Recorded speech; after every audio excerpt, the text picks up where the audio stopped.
सरिता की शादी एक अच्छे परिवार में हुई है। उसका पति रोहन उसे बहुत प्यार करता है। घर में उसकी सास शांति और ननद मीनाक्षी भी है, जो सरिता के किसी काम में दखल अंदाजी नहीं करती। लेकिन फिर भी सरिता को ऐसा लगता है कि दुनिया की सबसे ज्यादा बेचारी बहू वही है और सबसे ज्यादा अत्याचार उसी पर हो रहा है। माँ जी, ये लीजिए आपकी चाय। अरे बहू, तूने इतनी ज्यादा चीनी क्यों डाल दी चाय में? हाय हाय माँ जी, मैंने तो उतनी ही मीठी बनाई है जितनी मीठी आपको पसंद है। माँ जी, आपको तो मेरे हाथ की चाय अच्छी ही नहीं लगती। जब देखो कुछ न कुछ कमी निकाल ही देती हो। अरे बहू, तू एक बात के पीछे ही पड़ जाती है। मैंने ऐसा कब कहा कि तू रोज चाय खराब बनाती है? सरिता अपने कमरे में चली जाती है और फोन उठाकर अपनी माँ से बात करती है। हेलो माँ, कैसी हो आप? क्या कर रही हो? मैं तो ठीक हूँ, पर तू बता, तेरा मूड कैसा है? तेरी आवाज से लग रहा है कि कुछ तो हुआ है तेरे ससुराल में। अरे क्या बताऊँ माँ, यहाँ तो हर समय मेरे साथ बहुत बुरा व्यवहार होता है। मैंने अपनी सास के लिए इतनी अच्छी चाय बनाई, लेकिन मेरी सास चाय पीते ही मुझे 4 बातें सुना दी। बेटी, तू इतनी छोटी छोटी बातों पर ध्यान ही क्यों देती हो? तुम्हारी सास ने कुछ बोल भी दिया तो क्या हो गया, वो बड़ी है ना तुझसे। माँ ने इतना समझाया, लेकिन इस बात का सरिता पर कोई असर नहीं हुआ। अपनी बेचारी बहू की छवि वो बदलना ही नहीं चाहती। अगली सुबह सब नाश्ते की टेबल पर बैठकर नाश्ता कर रहे थे, तभी सरिता ने अपने पति से कहा, सुनिए जी, मुझे ना आज बाजार से कुछ सामान लेकर आना है। आज आप ऑफिस से आने के बाद मुझे लेकर चलना ना। भाभी, मुझे भी कुछ किताबें खरीदनी है। आप दोनों जा ही रहे हो तो मेरी किताबें भी ले आना। लो, अभी तो बात ही की है बाजार जाने की, तो एक फरमाइश आ गई। माँ जी, आप भी बता दो कुछ, और हाँ, मोहल्ले वालों से भी बोल दो अगर वो कुछ मंगवाना चाहते हो तो। बेचारी मीनाक्षी अपना सा मुंह लेकर रह गई। ये सब देखकर रोहन से चुप नहीं रह गया और वो गुस्से में बोला, सरिता, क्या हो गया है तुम्हें? मीनाक्षी ने तो सिर्फ किताबों के लिए बोला है।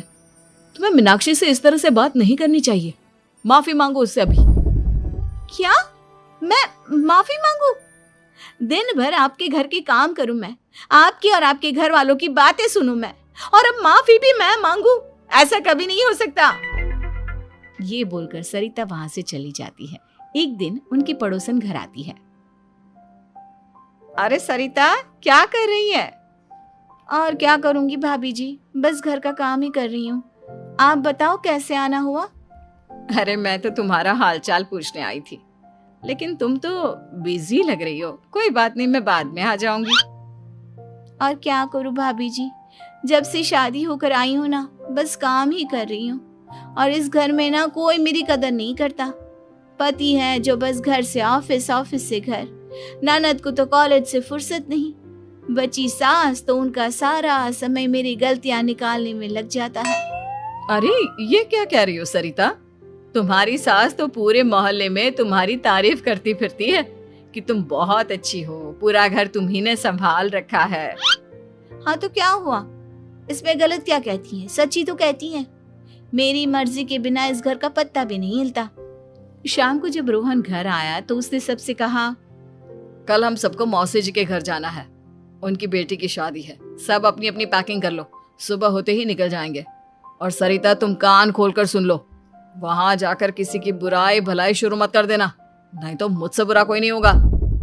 हाय हाय जी, आप तो ऐसे कह रहे हो जैसे मैं सुबह शाम सबकी बुराई करती फिरती हूँ। आज तक कोई कह नहीं सकता कि मैंने किसी के पीठ पीछे किसी के बारे में कोई बुरी बात बोली हो तो। अरे बस बहू, बात को और ज्यादा आगे मत बढ़ा। हमें सब पता है तो हमारे साथ क्या व्यवहार करती है। ये बात घर तक रखना, शादी में किसी को कुछ मत बोलना, नहीं तो सब कहेंगे कि शांति की बहू कितना बोलती है। हाँ हाँ, सब कुछ तो मैं ही बोलती हूँ ना। आप लोग तो हर समय फूलों की बारिश करते रहते हो मेरे ऊपर। सारी गलती मेरी है जो मैं इस घर में आई। सबका कितना ध्यान रखती हूँ, लेकिन फिर भी मेरी तो आप लोगों की नजर में कोई कदर ही नहीं है। अगली सुबह सब लोग मौसी जी के घर पर चले जाते हैं। वहां पर शादी का माहौल होता है।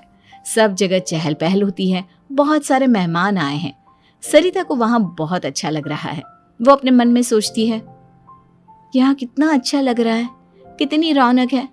मैं यहाँ किसी से ज्यादा बात नहीं करूंगी। अगर मेरे मुंह से कुछ ऐसा वैसा निकल गया तो रोहन जी तो मुझसे गुस्सा हो जाएंगी। सरिता ये सब सोच ही रही थी कि वहां रोहन की कजिन साक्षी आ गई और सरिता से बोली, आप सरिता भाभी हो ना? जितना आपके बारे में सुना था, आप तो उससे भी ज्यादा सुंदर हो।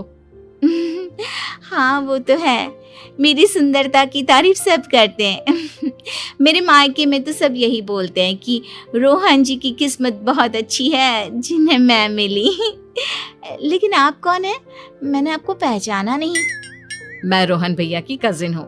आपकी शादी पर नहीं आ पाई थी ना, इसलिए आप मुझसे मिली नहीं कभी। शांति मौसी और मीनाक्षी आपकी बहुत तारीफ करते हैं। क्या कहा तुमने? मेरी तारीफ? कभी नहीं। मेरे ससुराल वाले कभी मेरी तारीफ कर ही नहीं सकते। मैं इतनी अच्छी हूँ, मेहनती हूँ, लेकिन उन्हें तो मेरी कदर ही नहीं। सारा दिन घर का काम करती हूँ, फिर भी मेरी सास ना मुझे सुनाती रहती है, और पति भी मेरी सास की साइड लेते हैं। ना कभी बाहर ले जाते हैं, ना कहीं घुमाने। अगर घुमाने के लिए कभी बोल भी देना तो उनकी बहन बीच में आ जाती है। मैं कैसे रह रही हूँ उस घर में, ये मैं ही जानती हूँ। सरिता की ये बातें सुनकर साक्षी को बड़ी हैरानी हुई। अब वो हर किसी के सामने अपनी बढ़ाई और ससुराल वालों की बुराई करने लगी। रोहन और शांति को सरिता पर बहुत गुस्सा आया, लेकिन वो चुप रहे। अगले दिन जब वो अपने घर पर आए, सरिता, तुमने क्यों सबके सामने मेरी इज्जत का तमाशा बनाया? तुमसे बोला था ना कि चुप रहना। अजी ऐसा भी क्या कह दिया मैंने जो इतना भड़क रहे हो? तुम जहां जाती हो अपना रोना शुरू कर देती हो। कभी किसी दूसरे की बात ही नहीं सुनती, बस अपनी कहती रहती हो। तुमने सबके सामने हमारा तमाशा बनाकर रख दिया है। हे भगवान, मुझे अपने पास बुला ले। जिस घर में मेरी कदर ही नहीं, उस घर में मेरा क्या काम? अरे क्या करूंगी मैं यहाँ रहकर? जो भी आता है मुझे सुनाकर चला जाता है। मैं तो किसी से कुछ नहीं कहती। सीधी सादी बहू मिल गई है ना सबको, तो जो जी में आए वो करो। सरिता ने अपने आगे किसी को कुछ बोलने ही नहीं दिया, और उस दिन भी उसने सबके सामने खुद को बेचारी बना ही दिया। अगले दिन मीनाक्षी कॉलेज के लिए लेट हो रही थी, इसलिए वो हर काम जल्दी जल्दी कर रही थी।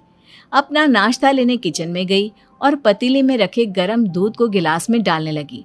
दूध का पतीला उसके हाथ से छूट गया और गरम गरम दूध उसके हाथ पर गिर गया।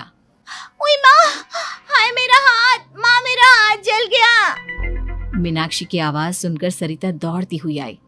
ये क्या किया तुमने? तुम्हें नाश्ता चाहिए था तो मुझसे बोल देती, मैं क्या मना करती थी? अब पता नहीं कितने दिन की मुसीबत पाल ली तुमने। सरिता मीनाक्षी को उसके कमरे में ले गई और उसका बहुत ख्याल रखा। उसका इस तरह से ख्याल रखना शांति और रोहन को थोड़ा अजीब लगा। माँ, सरिता के दिमाग का भी कुछ पता नहीं। कल शादी में सबको इतना कुछ बोल कर आई है हमारे बारे में, और अब मीनाक्षी की कितनी अच्छी देखभाल कर रही है। ये ऐसा क्यों करती है? बेटा, तेरी बीवी की ना आदत हो गई है सबके सामने खुद को बेचारी दिखाने की, और आदत इतनी जल्दी नहीं बदलती। जब ये बोलना शुरू करती है तो रुकने का नाम ही नहीं लेती, इसलिए इसे पता ही नहीं चलता कि ये किसके सामने क्या बोली जा रही है। लेकिन दिल की बहुत अच्छी है।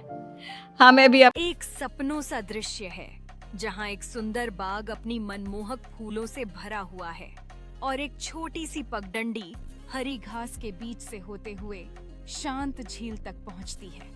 झील के ऊपर हल्की हवा चल रही है, जिससे पानी की सतह पर लहरें उठ रही हैं और बत्तखें पानी में सहजता से तैर रही हैं। सूरज ढलते समय आसमान में सुनहरी रोशनी फैल जाती है और झील के पानी में उसका प्रतिबिंब चमकता हुआ दिखता है। झील के किनारे एक लकड़ी की बेंच है जो खिलते हुए फूलों से घिरी हुई है।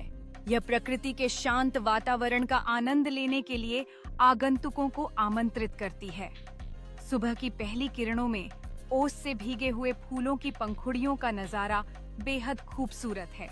चेरी ब्लॉसम के पेड़ों वाली एक चित्रात्मक पगडंडी है जिसके चारों ओर गुलाबी पंखुड़ियां धीरे धीरे गिरती हैं। और जमीन पर एक जादुई कालीन बना देती हैं। बाग में रंग बिरंगे